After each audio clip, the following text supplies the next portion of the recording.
Bonjour Mathias Koppig. Bonjour Bob. Vous nous revenez avec un pavé énorme, Le Manufacturier. Est-ce que vous pouvez nous en donner le pitch en quelques mots? D'accord, en quelques mots c'est un petit peu compliqué, je vais essayer de concis.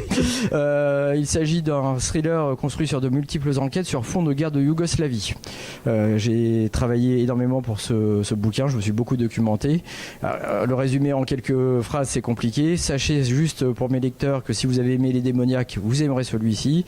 Pour les autres, attention, c'est un livre pour public averti uniquement. C'est très violent et on se demande à un moment donné si c'est des faits réels que vous avez transposés là-dedans ou si c'est de la pure imagination. Vous dites que vous vous êtes beaucoup documenté, ça veut dire qu'il y a des éléments vraiment avérés dans ce que vous dites? Oui, tout à fait. Je me suis énormément documenté donc, sur la guerre de Yougoslavie.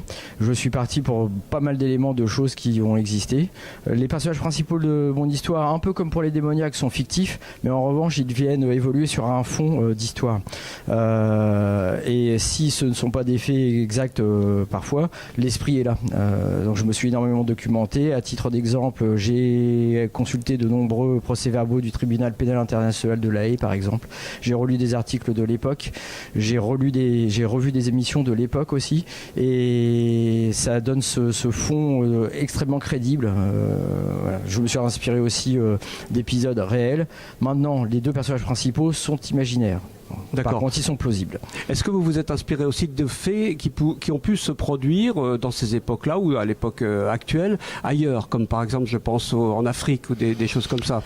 Alors, il en est fait mention de manière très brève, mais pas l'Afrique, la Birmanie, ce qui se passe avec les Rohingyas, mais de manière très brève, puisque j'ai un enquêteur international, un gendarme qui s'occupe des crimes contre l'humanité.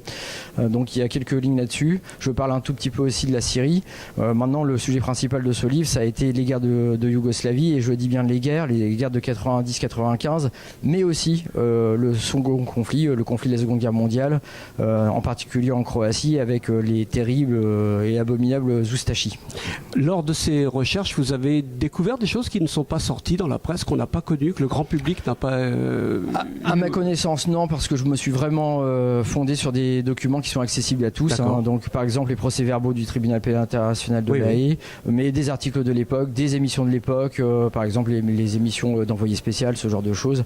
Ce n'est que du connu. Si vous cherchez vous-même, vous trouverez sur Internet. Oui, en tout cas, beau résultat et beau pavé. Ça fait combien de pages? Alors là, en l'état actuel, il fait 550 pages, pardon. Mais il se lit très vite dans la construction. Ça ressemble un petit peu aux Démoniaques, des chapitres assez courts qui s'entrelacent les uns les autres, ce qui fait que les lecteurs, une fois qu'ils sont partis dedans, peuvent le lire en 2 jours. Oui, je confirme ça.